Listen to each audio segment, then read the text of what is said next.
राधे महाराज जी मैं वर्तमान में आईएएस की तैयारी कर रही हूँ। महाराज जी ये कह रहे हैं कि मन स्थिर नहीं है, किसी काम में चित्त नहीं लगता। इसका कारण है मेरे बचपन में मेरे साथ मेरे करीबी संबंधियों ने कई वर्ष तक शोषण किया, फिर कुछ करीबी महिलाओं ने गलत चीजें सिखाई जिनका प्रभाव आज तक मेरे जीवन में पड़ रहा है। ये मुझे भोगों की किसका इच्छा नहीं है। प्रश्न?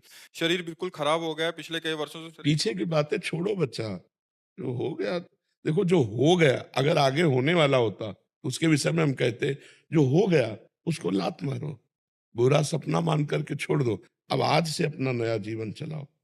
जो वर्तमान को संभालता है उसका भविष्य उज्जवल होता है। अब वर्तमान को पीछे की बात ले, पीछे तो समय नष्ट हो गया है।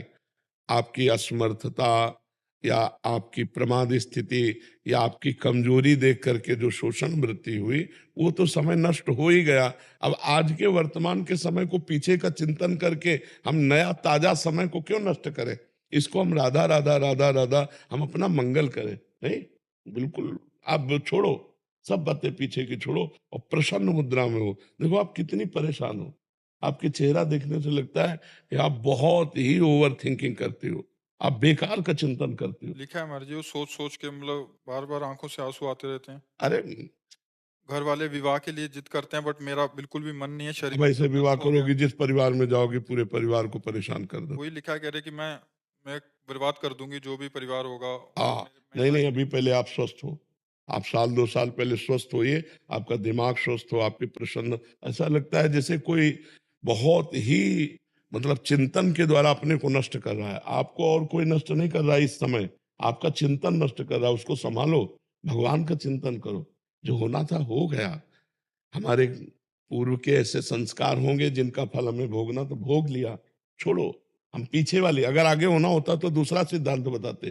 पीछे छोड़ो, अब प्रसन्न हो जाओ। आज से नया जीवन चालू करो आप। राधा राधा राधा राधा, और जब पीछे का चिंतन आवे तो काट दो। राधा राधा राधा राधा राधा राधा, उसको सुनो मत, तो मन शांत होने लगेगा, मन प्रसन्न होने। और 2-3 किलोमीटर रफ्तार से चलो, सुबह सुबह शुद्ध हवा लो, थोड़ा प्राणायाम करो, पवित्र भोजन पर। क्या मनुष्य जीवन कैसे निपटा रहे हो आप अपने साथ गलत कर रही हैं। अब तुम्हारे साथ जो गलत हुआ वो तो हुआ ही। आप अब अपने साथ गलत कर रहे हैं, अब अपने साथ गलत मत कीजिए। अपने आप को संभालिए। आप थोड़ा व्यायाम कीजिए, थोड़ा प्राणायाम कीजिए, थोड़ा दौड़ भाग कीजिए। अच्छा, कोई कार्य कीजिए। कोई कार्य करते हैं? पढ़ाई कर रहे हैं। वो लिख रहे हैं कि मानसिक स्थिति भी ठीक। अभी क्या करें? राधा राधा राधा, और पीछे की बात को पहले काटो और पौष्टिक आहार लो और दौड़ भाग करो, थोड़ा व्यायाम करो। ठीक है? हर समय नाम जप करो, जहां मन इधर उधर ले जाए राधा राधा राधा राधा राधा। अभी 1 महीना बाद हमसे बताना तुम कैसे हो। 2 किलोमीटर दौड़ो, बच्चे हो अभी, अवस्था है। 2 किलोमीटर दौड़ो और सात्विक आहार पाओ, पौष्टिक आहार पाओ, और व्यर्थ के चिंतन को छोड़ो। भले टीवी देखने लगो, रामायण देख लो, महाभारत, ये अंदर का चिंतन सुधारो। अंदर का चिंतन जहां बिगड़ने लगे, राधा राधा राधा राधा। ठीक है? हाँ, बहुत अच्छे बच्चे हो। छोड़ो, पीछे जो हुआ सो छोड़ो। भगवान की माया की लीला है, उसे छोड़ो। आगे सावधान रहो, बड़ा बढ़िया जीवन हो जाएगा बच्चा, नहीं कूड़ा जीवन हो जाएगा। हमेशा बोलते हैं मैं, मेरी आयु बहुत हो गई है, और मैं बोलती कि विवाह करना है हमको, तो कितनी आयु हो गई? 30 वर्ष आयु हो गई है। 1 वर्ष आप ठीक कर लो, फिर ब्याह कर लो। 1 वर्ष अपने को बिल्कुल, अभी क्या बच्चे आजकल के 30-32 में ब्याह नहीं करते। कोई बहुत आयु नहीं हो गई। पहले ये सब व्यर्थ का टेंशन छोड़ो तुम। होना होगा विवाह हो जाएगा, नहीं होना होगा नहीं होगा। 50 बच्चियां भजन कर रही हैं ब्रह्मचारी रह करके। आप शांति से भजन करो, बुद्धि को अपने ठीक करो। गुरुदेव भगवान आपके चरणों में दंडवत प्रणाम। गुरुदेव, हमें निंदा होने से ज्यादा विचलित होना चाहिए या फिर प्रशंसा होने से? क्योंकि जब भी इस शरीर की प्रशंसा होती है तो मन में बहुत घबराहट होने लगती है, कहीं ये प्रशंसा मेरे अहम को पुष्ट ना कर दे, मेरे अंदर हाँ, कोई विकार ना पैदा कर दे। निंदा होने में तो निश्चिंत हो जाना चाहिए। निंदा से में अपने को नहीं फंसना है। अपनी जब निंदा होती तो अपने पाप नष्ट होते हैं, पुण्य बढ़ता है। जब अपनी प्रशंसा सुनकर अच्छा लगे तो जान लो अब हम फंस जाएंगे। सम्मानम कलयात घोर गरलम नीचापमानम सुधा, श्री राधा मुरली धरो भज सखे वृंदावन मात्यज। सम्मान को घोर विष के समान समझे, अपमान को अमृत के समान समझे। श्री राधा मुरलीधर प्रिया प्रीतम का निरंतर भजन करे। समझ रहे हो? भजन तभी परिपक्व होता है जब सम्मान मिले। जैसे कोई इतना प्रणाम करा तो अपना सम्मान हो रहा है, ऐसा न मन। मान लो आपको कोई कह रहा है कि राधे राधे आप तो बहुत अच्छे हैं, तो तुरंत आपकी बुद्धि जानी चाहिए मैं तो बहुत निकृष्ट हूँ, अगर मेरे में कुछ अच्छाई है तो श्री जी की कृपा से, गुरु जी की कृपा से, ये प्रणाम गुरु जी को पहुंचे, अपने स्वीकार नहीं करते। जी मुझे आप अपने चरणों में ले लीजिए, मैं बहुत विचलित रहता हूँ और बस आप चाहिए। हम यही नहीं समझ पाते कि विचलित क्यों रहते हो। अरे यार जीवन आनंद के लिए मिला, विचलित होने के लिए क्यों मिला? किस बात से विचलित हो? इस बात से कि मुझे आपके चरणों में आना है बस पूरी तरीके से। हाँ तो ये विचलता थोड़ी, ये तो भगवान के मार्ग के अग्रसर बनने के लिए आनंद की बात है। चरणों का तात्पर्य हमारी बात को मानना। संतों के चरणों में रहने का मतलब जानते हो क्या होता है? हमारी बात को मानना। अगर ये हमारी बात को ना माने तो पास रहते हुए भी हमारे पास नहीं है। आप हमारी बात मान लो तो 1000 कोस दूर रहते हुए भी आप हमारे पास हो। खुद अनुभव करोगे आप, देख लेना। हम अपने प्राण त्याग दूंगा लेकिन आपकी बात का कभी। हाँ बस भगवान कृपा करे, आपको सामर्थ्य दे कि आप अच्छे बच्चे बनो, अच्छे आचरण वाले बनो। कहीं चूक हो जाए तो घबराने की जरूरत नहीं, दौड़ने वाला ही गिरता है, समझ रहे? फिर उठे फिर दौड़ लगा दी। इसमें बहुत खुले दिमाग का आदमी चाहिए।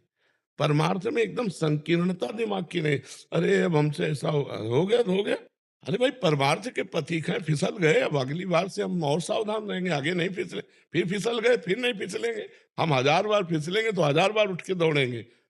ऐसा थोड़ी कि भीष्म प्रतिज्ञा है कि आज के बाद नहीं तो फिर नहीं हो। हम लोग भीष्म थोड़ी। महाराज जी कल एक साधक आए थे, कह रहे अभी तो मुंह दिखाने लायक नहीं रहा, गलती हो गई और मेरे को बहुत क्लेश हो रहा है, सब भजन छूट गया।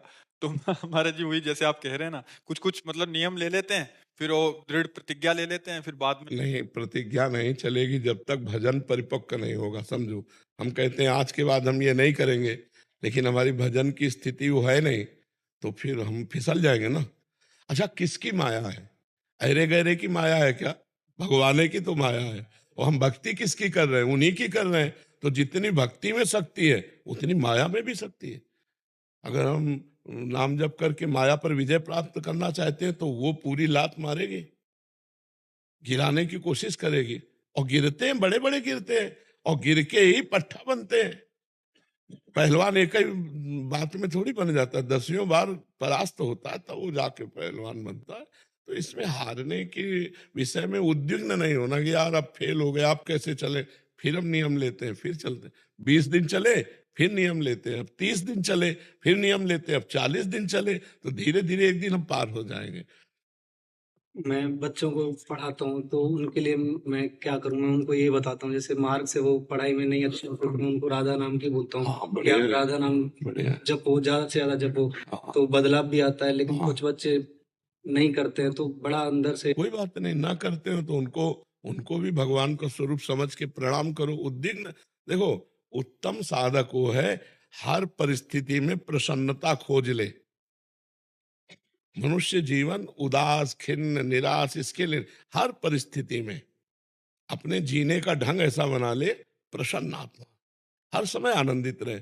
मतलब 4 बच्चे हैं, वो नाम जप नहीं करते, दुष्ट हैं, तो आपको सोचना है भगवान ने इनको ऐसा स्वभाव बनाया है। आनंदित रहो, हम तुम्हें भगवान मान के ऐसे ही पढ़ाएंगे, ऐसे ही प्यार करेंगे। हमको दोष दर्शन करके क्लिष्ट होना, अशांत होना, ये सब बढ़िया उपदेश कर दे, बढ़िया पढ़ा रहे हैं, हम उसमें कोई कमी नहीं रख रहे, इसके बाद फेल हो जाओ तुम्हारे भाग्य, पास हो जाओ तुम्हारे भाग्य, वो मस्त रहना चाहिए। ऐसा लगता है कि वो भी आ जाएं, इसमें बहुत कृपा है श्री जी के नाम में। वो हाँ, पर सब लोग थोड़ी आ सकते हैं, सब भगत थोड़ी बन जाए, अलग अलग है नहीं? हर मस्ती में रहना चाहिए। जैसे शराबी है, उसका शराब छूट जाए, बढ़िया आदमी हो गया कि नहीं हो गया? हिंसक आदमी, उसकी हिंसा छूट जाए, बढ़िया आदमी। तो कब छूटेगा? जब हम प्यार करेंगे, जब उससे दोस्ती करेंगे, फिर प्यार के बल पर हम उससे कहें यार शराब छोड़ दो, उसको लगेगा यार आजीवन के लिए हम छोड़ दें क्योंकि ऐसे संत हमको अपना दोस्त कहते हैं, छूट जाएगा। प्यार से कुछ भी हो सकता है, और सब में भगवान है, ये बात ध्यान रखनी है। क्रियाएं अलग अलग हैं, जैसे हीटर अग्नि दे रहा है, ताप दे रहा है, ये हवा दे रहा है, ये शीतलता दे रहा है, फ्रिज शीतल कर देता है, पर बिजली तो एक है ना। बिजली देखने वाला इन क्रियाओं को देख करके भ्रमित नहीं होगा कि यार बिजली तो ठंडी होती है, गर्म कैसे कर देगी? नहीं, वो हीटर में जाएगी तो गर्म कर देगी। ऐसे ही परमात्मा भाव सब में है। वो राक्षसी प्रवृत्ति में जाएगा तो गंदी बातें होने लगेंगी। अच्छी प्रवृत्ति में जाएगा तो अच्छी बातें, लेकिन पावर परमात्मा का वो एक है। संत जन पावर देखते हैं, सब में भगवान विराजमान है। एक क्रूरा अपि पापिनो न च सताम संभाष्य दृश्याश्चे सर्वान वस्तुतया निरीक्ष परम स्वाराध्य बुद्धिर्मम। जो दुष्ट है, पापी हैं, क्रूर हैं, उनमें भी मेरा भगवान छुपा हुआ है। मुझे भगवान देखना है, क्रूर पापी नहीं देखना है। द्वारा दिए गए नियमों का पालन भी कर रहा हूँ। आपके बताए अनुसार साधक संजीवनी टीका स्वामी जी की और सिख अनन्यमाल ग्रंथों को पढ़ता भी हूँ। महाराज जी, वैसे तो सारे सवालों के हल मिल गए हैं महाराज जी, पर मुझे एक बार पूछना है, आप आत्म साक्षात्कार और भगवत साक्षात्कार के बारे में बात करते हैं महाराज जी, दोनों में क्या अंतर है? आत्म साक्षात्कार तत्व ज्ञान के द्वारा होता है और भगवत साक्षात्कार भक्ति के द्वारा होता है। तत्व ज्ञान का मार्ग सांख्य योग से है और भक्ति मार्ग जो है ये प्रेम योग है। भगवान शंकर कहते हैं, ते समाज गिरजा में रहू अवसर पाए बचन एक कहू हरि व्यापक सर्वत्र समाना प्रेम ते प्रगट होए मैं जाना। ये भगवत साक्षात्कार है। जान लेओ सो जानन हारा राम ही केवल प्रेम प्यारा। इसमें भगवान का सगुण साकार रूप दर्शन होता है, इसे भगवत साक्षात्कार कहते हैं। और तत्वबोध, मैं आत्म स्वरूप हूँ, न स्थूल शरीर हूँ, न सूक्ष्म शरीर हूँ, न कारण शरीर हूँ। अब वो तत्व क्या है, जब साधना करे तब उसका अनुभव होता है। तो तत्व ज्ञान सांख्य योग की तरफ जाता है, भगवत साक्षात्कार भक्ति योग प्रेम योग की तरफ जाता है। बात दोनों की एक ही है, एक ज्ञान की चरम अवस्था है, एक भक्ति की चरम अवस्था प्रेम है। समझ गए आप जी? विजय जी, नासिक महाराष्ट्र से। राधे राधे। राधे राधे महाराज जी। महाराज जी, जीवात्मा निर्लेप है, उस पर सुख दुख का निर्लेप कहाँ है, यही तो समस्या है। वो निर्लेप हो जाए तो फिर वो आत्मस्वरूप हो गया ना, जीव क्यों कहा गया? आज का सत्संग सुना था, रिक्शे वाले को रिक्शा कहने से खड़ा हो जाता है ना, वो क्या रिक्शा है क्या? तो जीव एक तरह से गाली समझो उस आत्मस्वरूप को। जीव क्यों कहा गया? देहाभिमानी होने के कारण, लिप्त होने के कारण, शरीर आसक्त होने के कारण उसे जीव कहा गया। यदि उसकी आसक्ति त्याग दे, निर्लेप हो जाए, वो भगवान का स्वरूप है, वो ईश्वर स्वरूप है, वो परमात्मा स्वरूप है। समझ रहे हो ना? आत्मस्वरूप निर्लेप है, पर अपने स्वरूप को भूल कर जब वो देहाभिमानी हुआ, कर्ता भोक्ता बना, तभी उसे जीव कहा गया। जीव शब्द से निर्लेप नहीं है, आत्मा शब्द से निर्लेप है। शब्दों का ही तो खेल है। समझ पा रहे हो आप क्या कहना चाहते हो? है? बिना भजन के थोड़ी सोच ये कोई राजा रानी की कहानी थोड़ी कि समझ जाओगे, तत्व ज्ञान है। इसे तो इसके लिए तो साधना चाहिए, भजन चाहिए, तभी समझ पाओगे। महाराज जी, ये कह रहे हैं कि एक उपनिषद की कथा सुनी थी, आज आपने वैसे वर्णन भी किया था इसका सत्संग में। कह रहे थे, एक पेड़ पे दो पंछी बैठे हैं, एक मीठा फल खा रहा है और दूसरा उस दो पंछी नहीं बैठे, अब गौर से सुना था, शीशा सामने रखा है, अब दो दिखाई दे रहे, शीशा हटा लो, एक है। तो जीव और परमात्मा भेद कह के वर्णन किया गया माया के कारण। एक माया लिप्त दर्शन है जीव, और एक माया निर्लिप्त दर्शन है ईश्वर। तो ईश्वर और जीव दो नहीं है, बीच में माया का दर्पण रखा है, इसलिए वो जीव दिखाई दे रहा है। माया हटाओ तो ईश्वर ही ईश्वर है, जीव नाम की कोई वस्तु नहीं है। समझ नहीं पा रहे? बहुत कठिन है समझना। ये कोई सांसारिक बात तो है नहीं, ये अध्यात्म की बात स्पष्ट ऐसे दिखाई देती है। जो बात कही जाती है वो दिखाई देती है, ऐसे है, आपको समझे में नहीं आ रही होगी। है नाम जप करो, राधा राधा समझ में आता है, ये समझ लो, सब समझ जाओगे। कोई समझे या न समझे, सबसे हमारी समझ भली, ठाकुर नंद किशोर हमारे ठकुराइन ब्रसभानु लली। बस और कुछ नहीं ज्यादा बुद्धि लगा ले परेशानी नहीं, पैर पकड़ लो पार हो जाओ। बस प्यार में सुख है। बहुत जानकारी आपकी हो गई, हमारी हो गई कि आप कौन है, हम कौन है, लेकिन हमारा आपका प्यार नहीं है, तो जानकारी से फायदा क्या होगा?